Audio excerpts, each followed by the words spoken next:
तानों से तिलमिलाई पड़ोसन ने लिया खौफनाक बदला। 4 साल के बच्चे की गला रेत कर की हत्या, भूसे में छिपाया शव। एक महिला के किरदार पर उसकी पड़ोसन ने उंगली क्या उठाई। उसने इसका बदला जिस खौफनाक तरीके से लिया कि सुनने वालों की रूह कांप गई। उत्तर प्रदेश के उन्नाव से ये वारदात सामने आई है, जहां पुलिस ने एक महिला को गिरफ्तार किया है, मगर महिला पर जो इल्ज़ाम लगा है वह बेहद संगीन है। बताया जा रहा है कि गिरफ्तार महिला ने पड़ोसी महिला से बदला लेने के लिए उसकी कोख ही उजाड़ दी और उसके 4 साल के बच्चे की गला रेत कर हत्या कर दी। पुलिस के मुताबिक बच्चे की हत्या के बाद महिला ने उसका शव बोरी में बंद करके भूसे में छिपाकर रख दिया था। बकौल पुलिस फतेहपुर 84 थाने इलाके के रहने वाले दिनेश प्रजापति का 4 साल का बेटा अक्षत सोमवार की शाम करीब 5 बजे अपने ही घर के बाहर खेल रहा था, लेकिन अचानक वो लापता हो गया। शाम से रात हो गई। घर वालों ने आसपास उसकी बहुत तलाश की, लेकिन वो नहीं मिला। जब घर वालों ने बच्चे की गुमशुदगी की रिपोर्ट थाने में दर्ज करवाई, मामला बच्चे की गुमशुदगी का था, लिहाजा पुलिस भी फौरन हरकत में आ गई। बच्चे की तलाश के लिए पुलिस की टीम मौके पर पहुंची। घर के आसपास की जगहों को तलाश किया गया।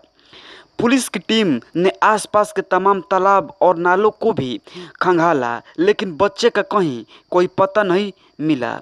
इसी दौरान पुलिस को पता चला कि सोमवार की शाम उसी गुमशुदा बच्चे को पड़ोस में रहने वाले रमेश कश्यप के साथ देखा गया था। तब भी पुलिस ने रमेश और उसके बेटे मोनू कश्यप को थाने ले जाकर पूछताछ की। पुलिस के सामने रमेश ने कबूल किया कि उस बच्चे को उसकी बेटी मधु ले गई। तब पुलिस ने मधु को उठाया और सख्ती से पूछताछ की। पुलिस की सख्ती के आगे मधु टूट गई और उसने जो सच उगला वो तो पुलिस वाले भी होश गुम हो गए। मधु ने बताया कि कुछ अरसा पहले उसका अपनी बहन के देवर से प्रेम प्रसंग चल रहा था, जिसकी वजह से वो एक बार घर से भाग गई थी।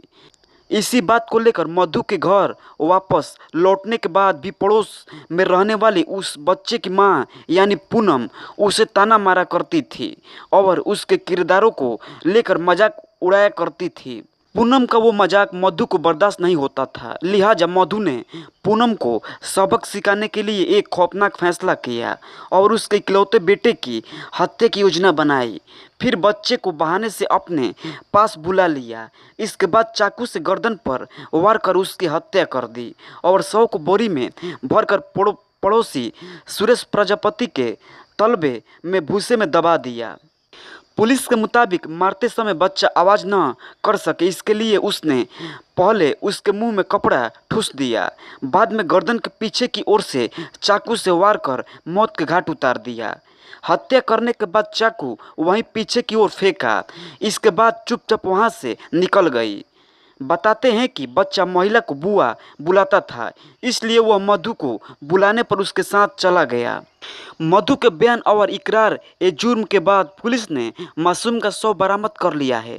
साथ ही वो चाकू भी पुलिस ने बरामद कर लिया है, जिसका इस्तेमाल हत्या की वारदात में किया गया था। पुलिस को बच्चे के कपड़े भी मिल गए हैं। पुलिस अब इस बात की जांच कर रही है कि मधु की इस हरकत में उसके पिता और भाई एवं रिश्तेदारों की क्या भूमिका रही है। मनपसंद सब्जी नहीं बनाने पर की थी महिला की हत्या, आरोपी गिरफ्तार। दोस्तों, ये खबर गुड़गांव की है। गुड़गांव पालम बिहार थाना क्षेत्र में 3 दिन पहले महिला के ब्लाइंड मर्डर की गुत्थी सुलझाते हुए पुलिस ने हत्या के आरोपी को अरेस्ट कर लिया है। आरोपी ने सब्जी नहीं बनाने को लेकर हुए झगड़े के बाद इस वारदात को अंजाम दिया था। महिला व आरोपी दोनों गुरुग्राम में 3 दिन पहले आए थे, जहां अंडे की सब्जी बनाने से मना करने पर महिला के साथ राजमिस्त्री के औजार बांसुली से चोट मारी तो उसकी मौत हो गई। इसके अलावा बेल्ट से भी पीटा था। पुलिस ने इस संबंध में हत्या का केस दर्ज कर लिया था। दरअसल गत 13 मार्च को पालम बिहार थाना पुलिस कोचौमा गांव के एक निर्माणाधीन मकान में महिला के शव पड़े होने की सूचना मिली थी, जहां पर एक महिला मृत अवस्था में मिली, जिसके चेहरे पर चोट के निशान थे। पुलिस टीम द्वारा पुलिस की सीन ऑफ क्राइम एफएसएल एवं फिंगरप्रिंट की टीमों को घटनास्थल पर बुलाकर घटनास्थल का निरीक्षण किया गया। घटनास्थल पर निर्माणाधीन बिल्डिंग के केयरटेकर ने पुलिस टीम को एक लिखित शिकायत दी, जिस पर पुलिस ने हत्या का केस दर्ज किया था। वहीं पुलिस ने आरोपी को दिल्ली के सराय काले खां से गिरफ्तार किया है। आरोपी की पहचान ललन यादव के रूप में हुई है। सांप के काटने से पत्नी की हो गई थी मौत। आरोपी ने पुलिस पूछताछ में बताया कि 6 साल पहले सांप के काट लेने के कारण उसकी पत्नी की मौत हो जाने के बाद यह अपने घरवालों से लड़ाई झगड़ा करके दिल्ली आ गया था। करीब 7 महीने पहले दिल्ली में इसकी मुलाकात एक कूड़ा चुगने वाली महिला अंजलि से हुई, जिसकी उम्र 32 वर्ष थी। इसके बाद यह दोनों साथ पति पत्नी की तरह रहने लगे। ये दोनों मजदूरी का काम करते थे।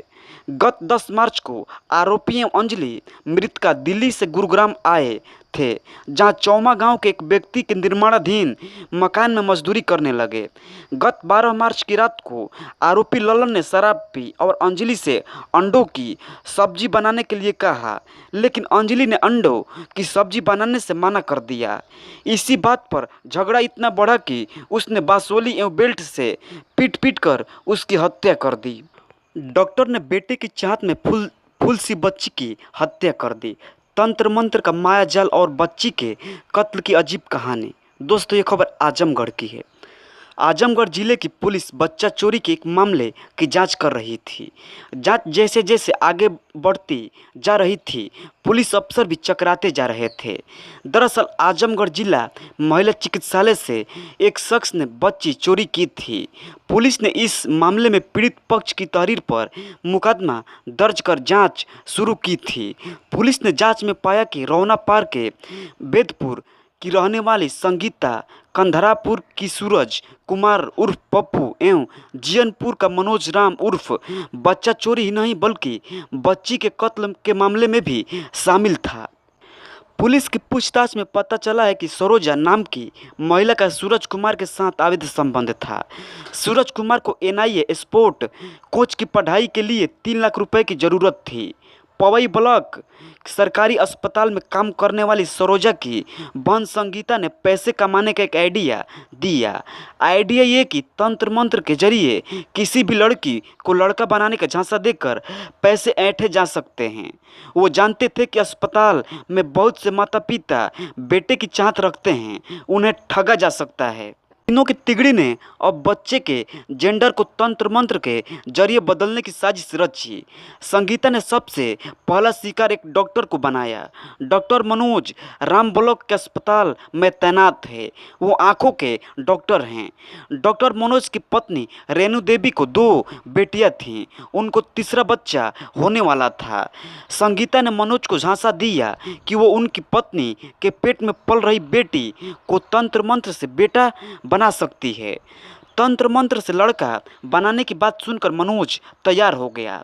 संगीता ने तंत्र मंत्र तो किया, लेकिन मनोज की पत्नी रेणु की बेटी ही हुई। बेटी के पैदा होने से मनोज बौखला गया। संगीता ने मनोज से कहा कि अगर इस बच्ची को मार दिया जाए तो उसे लड़का बनाया जा सकता है। अब मनोज संगीता के इस झांसे में भी आ गया और उसने अपनी 15 दिन की बेटी को पवई के सरकारी मकान में जान से मार दिया। इसके बाद उस नवजात बच्ची के शव को सरकारी आवास से कुछ दूर हाईवे के किनारे डीह बाबा के स्थान पर फेंक दिया। अब मनोज संगीता और उसके साथियों से लड़का बनाने की मांग करने लगा। संगीता और सूरज ने एक बच्चे का इंतजाम करने की ठानी। प्लान के मुताबिक 30 मई की रात सूरज पटवत गांव के एक 6-7 माह के बच्चे को चुरा लाया और मनोज राम को ये कहते हुए बच्चा दे दिया कि उसकी बेटी को तंत्र मंत्र से बेटा बना दिया गया है। बच्चा उम्र में बड़ा था, लिहाजा मनोज ने ये बच्चा लेने से इनकार कर दिया, जिसके बाद सूरज ने बच्चे को उसके परिजनों को सौंप दिया। सूरज ने परिजनों को बताया कि बच्चा उसे रास्ते में मिला था। इसके बाद सूरज ने सरोज एवं संगीता के साथ मिलकर नवजात लड़के को चुराने का फैसला किया। तीनों ने जिला महिला चिकित्सालय से एक नवजात बच्ची को उठाकर सरोज के घर पहुंचा दिया।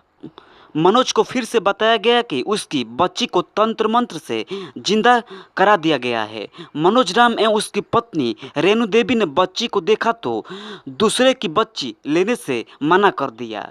पुलिस ने मामले में मनोज राम एवं उसकी पत्नी रेणु देवी एवं सूरज उर्फ पप्पू, संगीता व सरोज के खिलाफ मुकदमा दर्ज किया है। पुलिस ने रोना पार के बेदपुर गांव की रहने वाली संगीता, बरईपुर के रहने वाले सूरज कुमार, मनोज कुमार और गिरफ्तार कर लिया है। पुलिस ने इस मामले में डॉक्टर की पत्नी समेत 3 अन्य लोगों के खिलाफ एफआईआर दर्ज की है। एक बाप का महापाप 3 साल की बेटी को किन्नर समझकर नहर में फेंक दिया। वह भी ऐसी चीज़ है कि जिसको भी जकड़ा उसकी तबाही तय है। ऐसा इसलिए कह रहे हैं कि क्योंकि फरीदाबाद में एक शख्स ने वहीं वहम के चक्कर में वो काम कर दिया कि जिसे सोचकर भी रूह कांप जाए। फरीदाबाद के धीरज नगर में एक शख्स ने अपनी 3 साल की बेटी को आगरा नहर में महज इसलिए फेंक दिया क्योंकि उससे वहम हो गया था कि उसकी बच्ची किन्नर पैदा हुई है। इस वारदात को अंजाम देने के बाद वो शख्स फरार हो गया। उस आरोपी शख्स की पत्नी की शिकायत पर पुलिस ने हत्या का केस दर्ज करने के बाद तलाश शुरू कर दी है। दूसरी ओर नहर में उस बच्ची की तलाश जारी है। हालांकि अब उसके जिंदा मिलने की उम्मीद ना के बराबर है। पुलिस के मुताबिक मध्य प्रदेश के रीवा जिले के कहरा गांव का रहने वाला ब्रिजेश यहाँ अपनी पत्नी और 2 बच्चों के साथ किराए के मकान पर रहकर फरीदाबाद में ही काम करता था। उसकी 3 साल की बेटी और 1.5 साल का एक बेटा था। सोमवार की रात खाना खाने के बाद घर के सभी सदस्य रोज की तरह सो गए थे, मगर मंगलवार सुबह जब ब्रिजेश की पत्नी की आँख खुली तो उसने पति ब्रिजेश और बेटी रितिका को वहां से गायब पाया। वो पति और बेटी को ढूंढ रही थी कि थोड़ी देर में ही ब्रिजेश वहां पहुंच गया।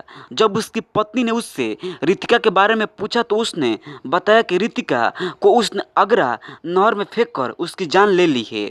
ये सुनते ही ब्रिजेश की बीवी चीख चीख कर रोने लगी और शोर सुनकर पड़ोसी इकट्ठा होने लगे। पकड़े जाने के डर से ब्रिजेश वहां से तभी फरार हो गया। तब पड़ोस के लोगों ने इस वारदात के बारे में पुलिस को इत्तला दी। बेटे की चाहत में प्रेग्नेंट बीवी का फाड़ दिया पेट, 5 बेटियां हुई तो पति ने किया ये कांड। दोस्तों, ये खबर यूपी के बदायूं की है। यूपी के बदायूं में 5 बेटियों से तंग आकर पति ने अपनी गर्भवती पत्नी का पेट हंसिया से फाड़ डाला। इसके पीछे की वजह आपको हैरान कर देगी। आरोपी ये देखना चाहता था कि उसकी पत्नी के पेट में इस बार लड़का है या लड़की। इस घिनौने अपराध के बाद कोर्ट ने आरोपी को उम्र कैद की सजा के साथ 50,000 रुपये का जुर्माना डालते हुए सजा सुनाई है। बेटे की चाहत में आरोपी इतना पागल हो गया कि उसने अपनी बीवी का पेट हंसिया से काट डाला।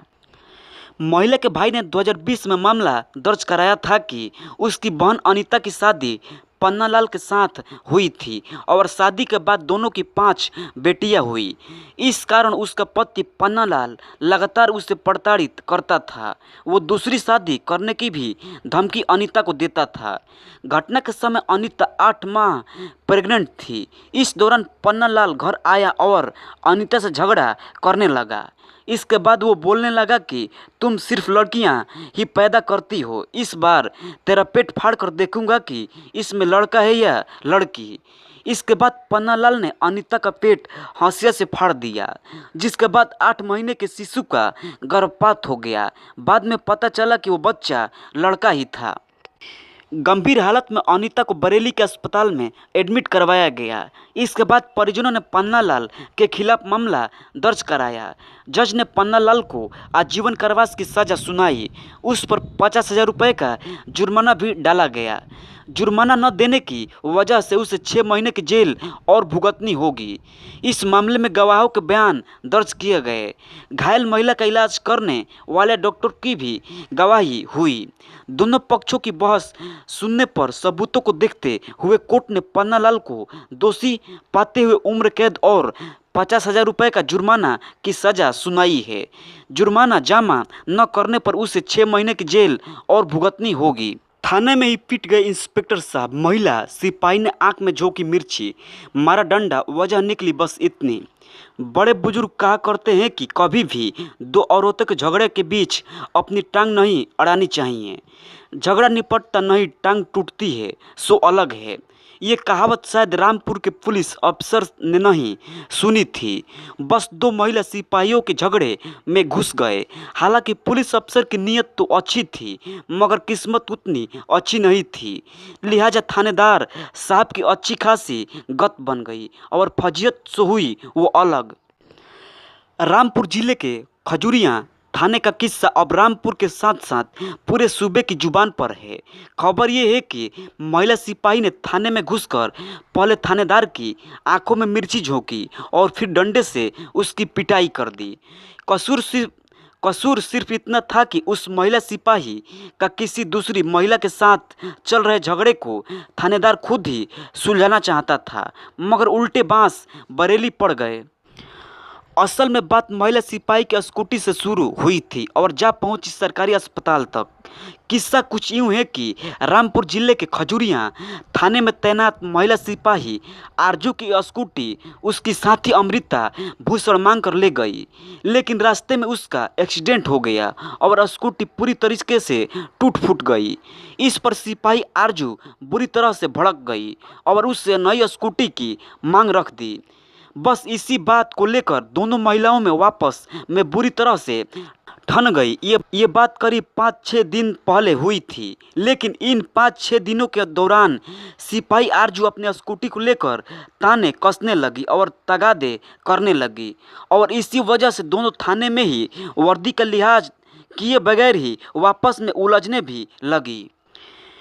1-2 दिन तो थानेदार ने इनका झगड़ा इनका कहकर टालते रहे, लेकिन उन्हें लगा कि इसकी वजह से थाने का माहौल खराब हो रहा है और काम भी नहीं हो पा रहा है। साथ ही दो महिलाएं आपस में लड़े तो ये भी अच्छा नहीं लगता। बस इसी नियत से थानेदार राजीव कुमार ने महिला सिपाही को बुलाकर सारा मामले को खत्म करने और मामला सुलझाने वाली नेक सलाह दे डाली। साथ ही ये हिदायत दी कि उनकी वजह से थाने का माहौल खराब होता रहा है। थानेदार की ये बात सुनकर सिपाही आरजू अप्पा खो बैठी। बाहर खड़ी अपने स्कूटी से मिर्ची पाउडर के साथ सीधे थानेदार राजीव कुमार के कमरे में पहुंच गई। इससे पहले थानेदार साहब कुछ समझ पाते, सिपाही ने एसएचओ की आंखों में मिर्ची झोंक दी और वहीं पास रखे डंडे से उन्हें पीट भी दिया। हालांकि शोर और हंगामा सुनकर थाने में मौजूद दूसरे सिपाहियों ने बीच बचाव किया और दोनों को अलग करके थानेदार को सीधे अस्पताल पहुंचाया, जहां उनका मेडिकल भी हुआ और इलाज भी। लेकिन महिला सिपाही की इस हरकत ने बरेली जोन को तमाम आला अधिकारी और अफसरों की नींद उड़ा दी है। बात जब आला अफसरों तक पहुंची तो मामला संगीन हो गया। इस वाकये के बाद महकमा फौरन एक्शन में आया और महिला सिपाही को तत्काल प्रभाव से निलंबित कर दिया गया। बाकी आगे की कार्रवाई के जांच के बाद करने की बात हो रही है। घर से भागी एक साथ 3 लड़कियां, लेटर में लिखा, हमें बाबा ने बुलाया है, ढूंढना मत, 950 किलोमीटर दूर मिले तीनों के 100, नहीं देखा होगा ऐसा केस। बिहार के मुजफ्फरपुर की तीनों लड़कियां 15 दिन पहले घर से भाग गई थी। अलग अलग परिवारों की ये 3 आपस में सहेलियां थीं। इनमें एक लड़की ने घर पर एक पत्र छोड़ा था। उस चिट्ठी में बाकायदा चेतावनी दी गई कि उन्हें तलाश न किया जाए। लेकिन अब मुजफ्फरपुर से करीब 960 किलोमीटर दूर मथुरा में इन तीनों लड़कियों की लाशें मिली है। साथ ही इसके पीछे की वजह बेहद चौंकाने वाली है। कहानी सामने आई है कि हैरानी की बात यह है कि तीनों की उम्र 13 से 14 साल की है। मुजफ्फरपुर के योगिया मठ से तीनों लड़कियां 16 दिन पहले अचानक गायब हो गई थी। लड़कियों की पहचान माया, गौरी और माही के रूप में हुई थी। गौरी के चाचा अमित रजक ने बताया कि गौरी, माया और माही 13 मई से लापता थी। गौरी ने कहा था कि वह गरीब स्थान मंदिर में पूजा के बाद स्कूल जाएगी और उसके साथ माई और माया भी थी। माई के पास एक मोबाइल था। जब गौरी दोपहर 2 बजे तक घर नहीं आई तो माई के मोबाइल पर कॉल की गई, लेकिन फ़ोन बंद आ रहा था। इसके बाद जब हम स्कूल गए तो वह बंद मिला और जब माई के घर गए तो वह भी नहीं मिली। पूरे दिन तलाश करने के बाद भी कोई सुराग नहीं मिला। इसी बीच एक लेटर मिला जिसमें लिखा था कि वे धार्मिक यात्रा पर हिमालय जा रहे हैं और 3 महीने तक उन्हें खोजने का प्रयास न किया जाए। उन्होंने जहर खरीदा है और अगर कोई उन्हें खोजने की कोशिश करेगा तो वे जहर पीकर मर जाएंगे। यह लेटर पढ़कर परिवार के लोग काफ़ी डर सहम गए। मामले की गंभीरता को देखते हुए नगर थाने की पुलिस ने शिकायत दर्ज कर जांच शुरू कर दी गई। लड़कियों का फ़ोन लोकेशन उत्तर प्रदेश में दिखा रहा था। इसी बीच अचानक खबर आई कि उत्तर प्रदेश के मथुरा आगरा रेलवे ट्रैक पर 3 लड़कियों की लाश मिली है। उनके हाथों में मेहंदी लगी हुई है और एक लड़की के हाथ पर SBG लिखा हुआ था। साथ ही पुलिस को उनके कपड़ों से ग्लोब टेलर मुजफ्फरपुर लिखा स्टिकर भी मिला, जिससे ये साफ हो गया कि ये तीनों लड़कियां मुजफ्फरपुर के जोगियां मठ की गौरी, माया और बालूघाट की माही हैं। बताया जा रहा है कि गौरी, माया और माही 6 महीने पहले एक दूसरे के संपर्क में आई थी। इनका परिचय एक कोचिंग में हुआ था।